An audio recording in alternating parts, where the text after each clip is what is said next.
आज हम इन 3 वर्ड का कंफ्यूजन दूर करेंगे। ये बोलने में भी सेम लगते हैं और स्पेलिंग में भी ज्यादा अंतर नहीं है, छोटा सा 1 या 2 स्पेलिंग का अंतर है। तो इनमें एक बहुत बड़ा कंफ्यूज रहता है बच्चों में कि सर कब कैसे कहां ये यूज करें और क्या करें। देखो, सबसे पहले देयर THERE, फिर देयर THEIR, फिर देयर अपोस्ट्रोफी लग के RE। अब इन तीनों में क्या अंतर है? देखो, सबसे पहले देखो देयर।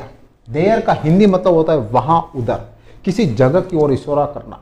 ये वहां है, वो वहां है, वो उधर है, वहां पर क्या यूज करोगे आप? देयर।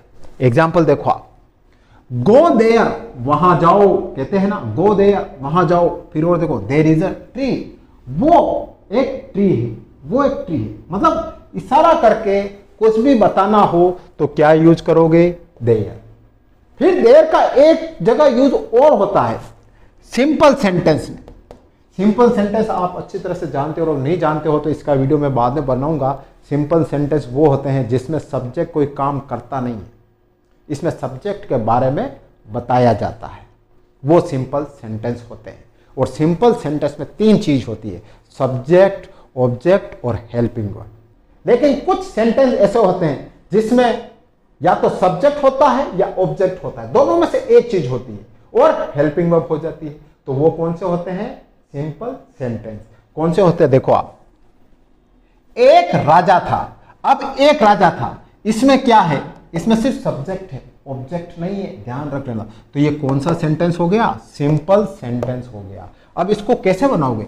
ऐसे सेंटेंस हमेशा देयर से बनते हैं, ध्यान रख लेना। और इसमें देयर आगे भी लग सकता है और पीछे भी लग सकता है। आप कैसे पढ़ोगे? देयर वाज अ किंग, एक बार एक राजा था।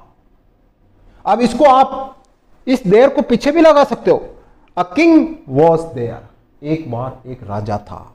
जब ऐसे सेंटेंस आए जिसमें या तो सब्जेक्ट हो या ऑब्जेक्ट हो, दोनों में से कोई एक हो, तो ऐसे सेंटेंस देयर से बनेंगे, ध्यान रख लेना। अब देखो देयर, THEIR, इस देयर का मतलब होता है उनके या उनको। ये किसमें यूज होता है? ये पॉजेसिव प्रोनाउन में यूज होता है। मतलब इससे बताया जाता है ये उनका है, ये उनकी है, ऐसे इनको क्या कहोगे आप? देयर। ये एक से ज्यादा के लिए आता है, मतलब प्लूरल फॉर्म में आता है, एक से ज्यादा व्यक्तियों के लिए ये आता है। एग्जाम्पल देखो, देयर हाउस इज बिग, उनका हाउस बड़ा है, कहते हैं ना उनका हाउस बड़ा है।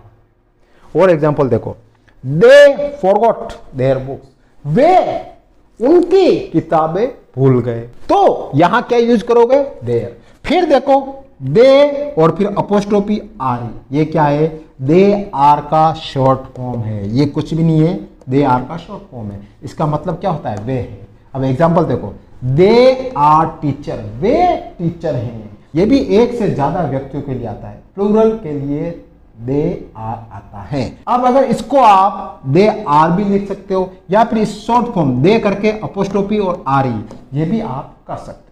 तो इन तीनों में ये बहुत बड़ा डिफरेंस होता है।